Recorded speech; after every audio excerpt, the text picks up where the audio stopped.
Hello, Onam സീരീസിൽ അടുത്തതായിട്ട് നമ്മൾ ഉണ്ടാക്കാൻ പോണത് സാമ്പാറാണ്. സാമ്പാറിന് വേണ്ട കഷ്ണങ്ങളൊക്കെ ഞാൻ കഴുകിയിട്ട് മുറിച്ച് വെച്ചതാണ് കേട്ടോ.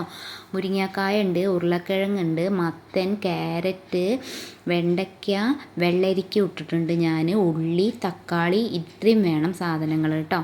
പിന്നെ നമുക്ക് വേണ്ടത് തേങ്ങ വറുത്തരയ്ക്കണം. അതിന് വേണ്ടിയിട്ട് ഒരു പാൻ അടുപ്പത്ത് വെച്ചു. അതിലേക്ക് ചെറിയ ഉള്ളി വേണം, വെളുത്തുള്ളി വേണം, കുറച്ച് 2 മണി ഉലുവയും വേണം കേട്ടോ. പിന്നെ വേണ്ടത് തേങ്ങ, കറിവേപ്പിൻ്റെ ഇലയും. അപ്പോൾ ചട്ടി ചൂടായി കഴിഞ്ഞപ്പോൾ അതിൽ നല്ലെണ്ണ ഒഴിച്ചിട്ട് ആണ് നമ്മൾ തേങ്ങ റോസ്റ്റ് ചെയ്തെടുക്കുക. നല്ല ബ്രൗൺ കളറാവണ വരെ റോസ്റ്റ് ചെയ്തെടുക്കണം. അതിലേക്ക് ആദ്യം ഉലുവ പൊട്ടിച്ചു. അതിലേക്ക് പിന്നെ തേങ്ങ എടുത്ത് ഒരു തേങ്ങ മുഴുവൻ എടുത്തിട്ടുണ്ട് കേട്ടോ. അതിലേക്ക് ഉള്ളിയും വെളുത്തുള്ളിയും ചുവന്നുള്ളിയും ഇട്ടു. നല്ലോണം ബ്രൗൺ കളറാകുമ്പോൾ കുറച്ച് കായപ്പൊടിയും കൂടി ഇട്ടുകൊടുത്തു. അതിലേക്ക് മുളക് പൊടി, മല്ലിപ്പൊടി, കുറച്ച് സാമ്പാർ പൗഡറും കൂടി ഇട്ടിട്ട് നന്നായിട്ട് റോസ്റ്റ് ചെയ്ത് നല്ല ബ്രൗൺ കളറാവുന്നത് വരെ വറുത്തെടുക്കണം കേട്ടോ. തേങ്ങ കണ്ടില്ലേ, ഇതിങ്ങനെ ആയി കിട്ടണം.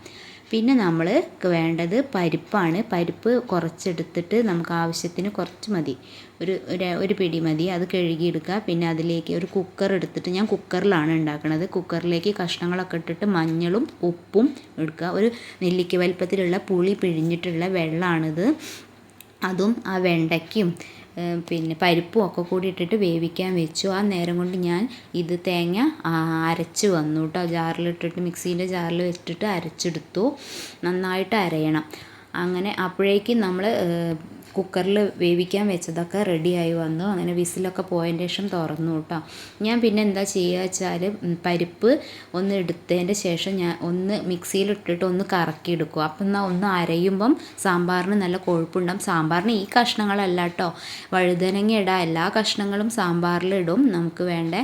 അങ്ങനെ പിന്നെ അത് തേങ്ങ വറുത്തരച്ച് വെച്ചത് അതിലേക്ക് കൂട്ടി യോജിപ്പിച്ചിട്ട് പിന്നെ പരിപ്പും കൂടി ഒന്ന് അരച്ചിട്ട് അതിലേക്ക് ചേർത്തു. ഇനി നല്ലോണം തള വരുന്ന വരെ ഉപ്പൊക്കെ നോക്കണം. അപ്പം ഉപ്പില്ലെങ്കിൽ ഇട്ട് കൊടുക്കുക.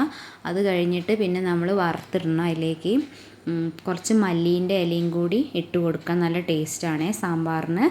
പിന്നെ കടുകും മുളകും കറിവേപ്പിൻ്റെ ഇലയും കൂടി വറുത്തിട്ട് കഴിഞ്ഞാൽ സാമ്പാർ റെഡി ആയിട്ടോ. നല്ല സദ്യേൻ്റെ സാമ്പാർ നല്ല ടേസ്റ്റാണ്. കായം ഇല്ലെങ്കിൽ കായത്തിൻ്റെ പൊടിയും കൂടി ചേർത്ത് കൊടുത്താൽ മതി. അല്ലെങ്കിൽ പിന്നെ സാമ്പാർ പൗഡർ ഇട്ട് കഴിഞ്ഞാൽ തന്നെ അതിലെല്ലാം ഉണ്ടാവും ഓൾറെഡി. അപ്പോൾ എല്ലാവരും ഒന്ന് ഉണ്ടാക്കി നോക്കൂ കേട്ടോ. ഇതാ സദ്യയുടെ സാമ്പാർ റെഡി ആയിട്ടുണ്ട്. നല്ല സ്മെല്ലൊക്കെ ഉണ്ട് കേട്ടോ. നല്ല മണമൊക്കെ വരുന്നുണ്ട്. വേഗം ചോറുണ്ണാനായിരിക്കുന്നു. അപ്പം നാളെ വേറൊരു വിഭവമായിട്ട് വരുന്നവരേക്കും ബായ്.